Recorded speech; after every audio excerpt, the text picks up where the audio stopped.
here at College of Natural Beauty with Hetty McCauley and Chelsea McNair. Welcome, ladies. Thank you.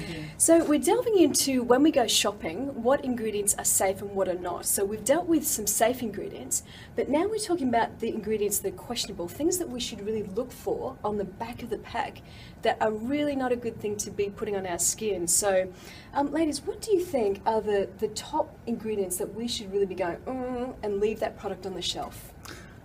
May I? Yes, of course. I think one of the big keys is if you see a word on an ingredients list that is so long and you can't even say it, Yes. then chances are it's a chemical based and it's not going to be doing you any good. Yeah. But I think there are kind of maybe 3 or 4 things that you should just be looking out for. Do you agree? Yes, definitely. So, perfumes, so fragrance, because fragrances can be made up of up to 400 individual chemicals, which won't actually be listed on the ingredient list of your product. Right. Also parabens. Parabens are a big one. Yes, absolutely, definitely. And then colour.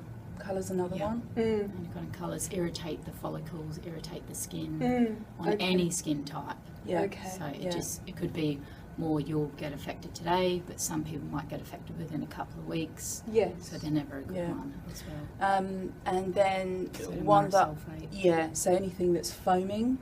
Yes. That will just be an irritant on the skin as well. Yeah. And then the other one is mineral oils. Oh, really? Because Okay. mineral oils, I mean, just by virtue of the fact that they're cheap, you know, to actually include in products. Yeah. But a mineral oil will actually create an occlusive layer. So it's almost like putting Nothing gets in, a nothing gets out, piece does of it? plastic over your skin. So it means that nothing can be absorbed, and equally nothing can actually be released from the skin. No toxins. Yeah. Right. Yeah. Well, that's bizarre, isn't it? That would even those ingredients would actually be put in, you know, products for our skin. So we just need to be really mindful and just really be learned. So thank you, ladies, for that information. So the top things to look out for would be fragrances, so or parfum, SLS, which is sodium lauryl sulfate. What else is not a good thing? Just parabens. Yep. And they can also be methyl paraben. Yeah. So paraben is just the end of the word that we look out for. So they're the top ones. Fantastic. We hope you enjoyed the production from Great Health Alliance, Great Health Guide today. Any information made available on Great Health Guide, Great Health Alliance, or from Untalia Developments Proprietary Limited or Catherine Dodd is made available for interest purposes only. The topics chosen are topics of interest, and the content of the information only forms part of a public dialogue, exchange in relation to each topic. The purpose of making this information available is to stimulate research, discussion, and debate.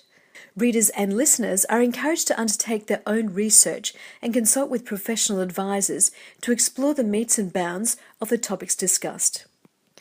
As a consequence of the above and in any event, the information made available is not intended to be a substitute for professional medical advice, diagnosis or treatment. Readers and listeners and all people should seek the advice of a qualified health provider with any questions regarding a potential or actual medical condition or the proposed use of or decision not to use any particular product. Viewers should not regard professional medical advice or delay in seeking it at any time, including because of the content of any information made available here. The information should only be used, if at all, as a primer for viewers to decide whether the topic or topics is or are of interest, and if of interest, to consider whether to research them further and consult professional advisors about them. The views expressed are the views of the interviewees only. Untalia Development Proprietary Limited does not warrant, guarantee, or make any representation regarding the accuracy, veracity, adequacy, reliability, completeness or timelines of any information available on or arising in relation to the Great Health Guide, the Great Health Alliance, or from Untalia Developments or Catherine Dodd, or that it is suitable for any use other than for that described above. Neither Untalia Developments Proprietary Limited nor Catherine Dodd endorses the views of any contributors to or interviewees of Great Health Guide and Great Health Alliance.